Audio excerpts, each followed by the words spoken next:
કેમ છો મિત્રો? હર હર મહાદેવ. તમારી જન્મ તારીખ 1, 10, 19 અને 28 હોય તો હું તમને એક વાત કહું.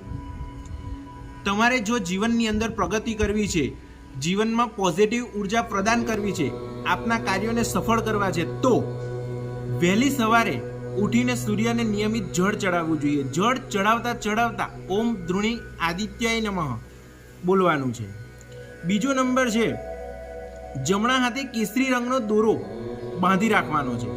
ત્રીજું, માણેક રત્ન પહેરવાનો છે. ત્રીજી આંગળીની અંદર માણેક રત્ન પહેરવું જોઈએ. 4 નંબર, તમારા પિતાના ચરણ સ્પર્શ કરીને જ ઘરની બહાર નીકળવું જોઈએ. અને દરરોજ અથવા તો ક્યારેક ક્યારેક કેસરી રંગના વસ્ત્રો પહેરવાના છે. ઉપરનું જે શર્ટ હોય, જબ્બો છે, એ કેસરી રંગનો પહેરવાનો છે. હર હર મહાદેવ.